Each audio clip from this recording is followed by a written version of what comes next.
আপনার ঘরের প্রসূতি মায়ের যত্ন নিচ্ছেন তো? আসুন জেনে নেই প্রসূতি মায়ের যত্ন কিভাবে নেবেন। ইতিমধ্যে যারা গর্ভধারণ করেছেন বা বাচ্চা জন্ম দেবেন, আপনারা প্রথমে একজন গাইনোকোলজিস্ট দেখাবেন এবং ওনার পরামর্শ মতো চলবেন। আর যে মায়েরা গ্রামে বসবাস করেন এবং প্রত্যন্ত অঞ্চলে বসবাস করেন, যাদের বিশেষজ্ঞ ডাক্তার দেখানোর সুযোগ সুবিধা কম, আপনারা কাছাকাছি উপজেলা স্বাস্থ্য কমপ্লেক্সে একজন ডাক্তার দেখাবেন অথবা এসএমসি মনোনীত ব্লস্টার সেবাদানকারী অথবা একজন প্রশিক্ষিত ধাত্রী মায়ের পরামর্শ মতো চলবেন। আর সাধারণ যে নিয়মগুলো মেনে চলতে হবে সেগুলো হলো, ভারী কোনো কাজকর্ম করবেন না, কোথাও বেড়াতে যাওয়ার সময় গাড়ি ঘোড়া অথবা রিকশায় চড়ে ঝাঁকুনি পড়ে বা ভাইব্রেশন হয় এমন কোনো যানবাহনে চলবে না। সর্বোপরি পূর্ণ বিশ্রামে থাকতে হবে।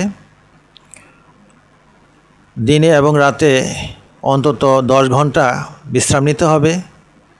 দুপুরে খাওয়া দাওয়ার পরে 2 ঘন্টা আর রাতে 8 ঘন্টা, এই মোট 10 ঘন্টা বিশ্রাম নিতে হবে। আর খাবার দাবার কি খাবেন? প্রতিদিন খাবারে পুষ্টিকর সমৃদ্ধ খাবার বা সুষম খাবার, যেমন মাছ, মাংস, ফলমূল, দুধ, ডিম, শাকসবজি ইত্যাদি আইটেম প্রতিদিন খাবারে রাখতে হবে। সপ্তাহ 3 দিন সবজি, 3 দিন মাছ, 1 দিন দেশি মুরগি মাংস খেতে পারেন। এছাড়া ফলমূল, পর্যাপ্ত পানি পান করতে হবে। আর যে মায়েরা দুর্বল, বোন ডেন্সিটি অথবা আয়রন ডেফিসিয়েন্সিতে ভুগতেছেন, আপনাদের ক্যালসিয়াম, মিনারেল বা আয়রনের অভাব থাকতে পারে, তো ডাক্তারের পরামর্শ মতো আয়রন ক্যাপসুল এবং ক্যালসিয়াম মিনারেল ট্যাবলেট বা সাপ্লিমেন্ট খাওয়া লাগতে পারে। আর সর্বোপরি এই একজন প্রশিক্ষিত ডাক্তার বা ধাত্রী মায়ের সেবা নিতে হবে।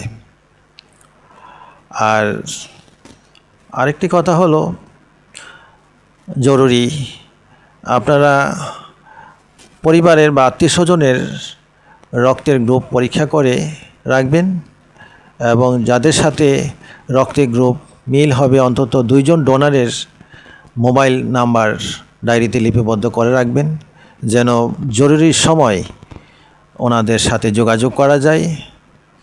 এছাড়া একজন অ্যাম্বুলেন্স অথবা ভ্যান চালকের মোবাইল নাম্বার রাখবেন, জরুরি অবস্থায় যেন তাদেরকে কল করা যায়।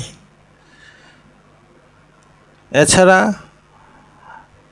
নিকটস্থ হাসপাতাল অথবা ক্লিনিকের কাছাকাছি বসবাস করবেন, যেন খুব অল্প সময়ে জরুরি অবস্থায় যাওয়া যায়।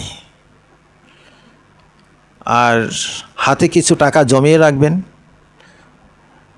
খরচের সময় কাজে লাগবে। এরকম গুরুত্বপূর্ণ তথ্যবহুল ভিডিও পেতে আমার পেজটি ফলো করে রাখুন আর লাইক, কমেন্ট, শেয়ার করুন। আজ এই পর্যন্তই বিদায় নিচ্ছি। আমি ফার্মাসিস্ট, এসএমসি মনোনীত ব্লস্টার মোহাম্মদ হোসেন সোহেল।